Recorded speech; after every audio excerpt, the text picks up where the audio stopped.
नमस्कार, मैं दौलत शर्मा और आप देख रहे हैं इंडिया स्पीक्स लाउडली। अब फिर दोबारा यूपी के सियासी गलियारों में एक नई चर्चा होने लगी है। अब से पहले तो केशव प्रसाद मौर्य लगातार दिल्ली के चक्कर मार रहे थे, लेकिन अब योगी आदित्यनाथ 2 दिन के दिल्ली के दौरे पर हैं। हालांकि नीति आयोग की एक मीटिंग के लिए वो जा रहे हैं, लेकिन अब इस मुद्दे को कुछ इस तरीके से बनाया जा रहा है कि योगी आदित्यनाथ अगर दिल्ली पहुंचे हैं तो प्रधानमंत्री नरेंद्र मोदी से मुलाकात होगी और यूपी में जो सियासी घमासान अभी कुछ दिनों पहले मचा था उस पर बड़ी चर्चा होने वाली है। लेकिन यहाँ पर सिर्फ योगी आदित्यनाथ नहीं बल्कि उनके साथ राज्य के दोनों मुख्यमंत्री और यहाँ पर यूपी के बीजेपी प्रदेश अध्यक्ष भूपेंद्र चौधरी भी साथ में जा रहे हैं। लेकिन उससे पहले आज 26 तारीख को एक राष्ट्रीय स्वयंसेवक संघ का प्रोग्राम यहाँ पे सभी ये चारों नेता अटेंड करेंगे। उसके बाद दिल्ली के रवाना होंगे, नीति आयोग की मीटिंग होगी और उसके बाद योगी आदित्यनाथ जाकर प्रधानमंत्री नरेंद्र मोदी से मिल सकते हैं। बड़े जवाब यहाँ पर योगी आदित्यनाथ उनसे मांग सकते हैं या वो पूछ सकते हैं, या फिर प्रधानमंत्री नरेंद्र मोदी उनको कोई बड़े दिशा निर्देश संगठनात्मक तौर पर दे सकते हैं।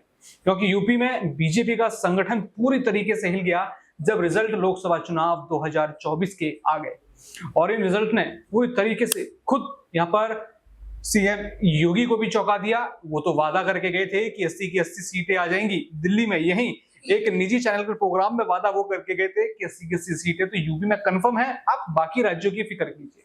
लेकिन माहौल कुछ ऐसा बदला कि अब लोग यूपी की फिक्र कर रहे हैं, लोग अब योगी की कुर्सी की फिक्र कर रहे हैं और खुद योगी शायद इनसे अनजान है। लेकिन जब खबर उन तक पहुंचती है तो कहीं ना कहीं वो प्रोग्राम यहाँ बनाते हैं कि प्रधानमंत्री से मिलना होगा और अब यहाँ पर मौका भी है, दस्तूर भी है और यहाँ हो सकता है कि बड़ी लंबी बातचीत प्रधानमंत्री नरेंद्र मोदी के साथ होने वाली है, जिसमें दोनों सीएम शामिल हो सकते हैं। यानी सीधे सीधे बात होगी कि आखिर क्या प्लानिंग थी, क्या हो रहा था यूपी में, क्या सियासी मामले यहाँ पर बिगड़े, क्या एक नया तड़का सियासी लगा जो अखिलेश यादव ने यहाँ पर छेड़ दिया और आखिर किस तरीके से ये गलतियां हुई जो यूपी में बीजेपी को इतना बड़ा सितम झेलना पड़ा। मात्र यहाँ पर जहां 80 सीटों की बात हो रही थी, बहुत ही कम सीटों में आकर बीजेपी रुक गई।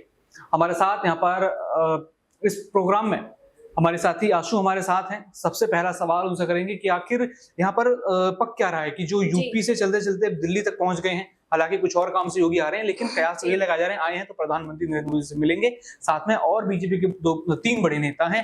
तो क्या बातचीत यहाँ पर हो सकती है? क्या यूपी में जो संग्राम अभी छिड़ा था यहाँ पर कुर्सी को लेकर, सीट को लेकर और हाँ जो ये हुआ था अभी चुनाव के बाद, क्या लगता है उसके पे क्या असर पड़ेगा इसका? जी देखिए, योगी आदित्यनाथ का एक हमेशा से कह सकते हैं जैसे कि हर जो बड़ा सुपरस्टार होता है उसका एक सिग्नेचर स्टेप रहता है या एक्शन रहता है कि वो किस तरीके से बात करता है या कोई करतब करके दिखाता है। तो योगी आदित्यनाथ की भी अपनी एक पर्सनालिटी है कि पहले वो देखते हैं कि सामने वाले की चाल क्या थी, उसके बाद उसकी भाषा में उसे जवाब देते हैं। और हमेशा से हमने देखा है जैसे कि पहले बात की जाए कि मौर्य या फिर हम बात की जाए कि किस तरीके से योगी जी को हटाने की लगातार प्लानिंग चल रही थी, इसके लिए वो अमित शाह से भी मिले, जेपी नड्डा से भी मिले और पीएम मोदी से भी मिले।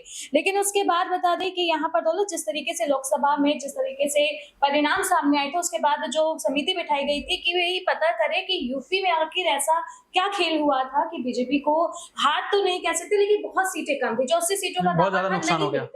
बहुत बड़ा नुकसान था। तो उसमें जो 15 पन्नों की शीट जो सबमिट करी उस समिति ने कि भाई ये गलतियां हैं जिनकी वजह से हारे, तो जब उसमें देखा कि योगी जी का नाम कहीं है ही नहीं, मतलब था कहीं थोड़ा बहुत था, जिस तरीके से वो बुलडोजर चढ़वा देते थे, जिस तरीके से कार्रवाई कराते थे, तो वो कुछ गलतियां उसमें दिखी हैं। तो वैसे में ये चीज सामने हुई कि यूपी में बीजेपी की हार की वजह सीएम योगी नहीं है। तो अब योगी जी को लगा कि अब मैं सेफ हूँ तो अब मुझे खेलना चाहिए। तो मुझे लगता है कि जो यहाँ पर मौर्य ने ट्रिक आजमाई थी, शायद अब जो दिल्ली में बैठक होगी ये योगी जी की तरफ से उनको रिवर्स रिप्लाई होगा कि आपने मुझे हटाने की कोशिश की, अब मैं हटाऊंगा क्योंकि शीट में कहीं भी मेरा नाम नहीं है। ये आपने रिवर्स रिप्लाई की बात करी यहाँ पर, तो क्या ऐसे सवाल वो प्रधानमंत्री नरेंद्र मोदी से पूछ सकते हैं या फिर क्या प्रधानमंत्री नरेंद्र मोदी ही उनको यहाँ पर कहेंगे कि आप कहीं नहीं जा रहे या फिर आप हमारे बड़े नेता हैं? क्या बातचीत के आसार रह सकते हैं? क्या योगी कोई कड़े सवाल उनसे पूछ सकते हैं कि क्या चल रहा था अभी? देखिए, कड़े सवाल तो यहाँ करने का कोई मतलब नहीं बनता, क्योंकि अगर आपको ही जांच करनी थी तो आपने समिति क्यों बिठाई?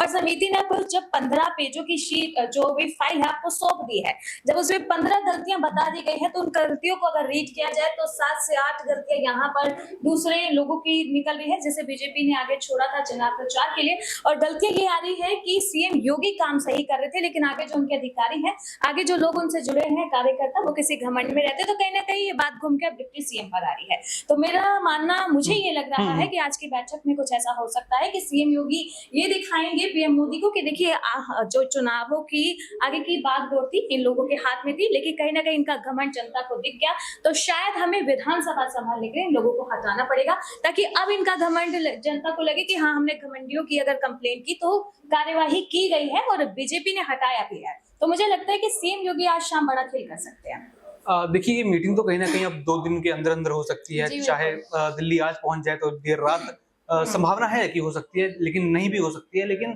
क्या यहाँ पर अब एक नया फोकस बन जाएगा यूपी? क्योंकि देखिए, बजट को लेकर भी यूपी को बहुत क्रिटिसाइज किया गया है। जो विपक्ष के नेता है वो कह रहे हैं कि आपने यूपी से इतनी नफरत हो गई, यानी अयोध्या से हार के यूपी से नफरत हो गई, तो क्या बीजेपी को यूपी से नफरत हो गई है, या फिर अब वो बीजेपी अब यूपी के ऊपर और ज्यादा ध्यान देने वाली है और ज्यादा उसको निचोड़ के अपना वोट बैंक निकालने वाली है? बिल्कुल, नफरत बिल्कुल नहीं है, क्योंकि देखा जाए तो हर नेता का एक स्पेशल, जो कहते हैं, एक जैसा हमारे दिल में किसी के लिए स्पेशल कॉर्नर होता है, नेता का भी एक राज्य से जुड़ाव होता है। तो मुझे लगता है कि बीजेपी का यूपी से है एक कनेक्शन है, क्योंकि उनकी बातों में, उनकी रणनीतियों में यूपी का सबसे बढ़ चढ़ का जिक्र, यहाँ तक कि लोकसभा 2024 उन्होंने सिर्फ यूपी की सीटों को देखकर ऐलान किया था कि हमारी 400 पार हो जाएगी। तो मुझे लगता है कि यहाँ नफरत वाला एंगल नहीं है। और दौलत, लगातार खबरें बन रही थी कि लोकसभा में जो हो गया, अब विधानसभा में बीजेपी अपनी पार्टी में फेरबदल करेगी, सीटों को बदलेगी, जो नहीं काम कर रहे थे उन्हें हटाएगी, ताकि विधानसभा स्ट्रांग बने। और मुझे लग रहा है कि पहल हो चुकी है,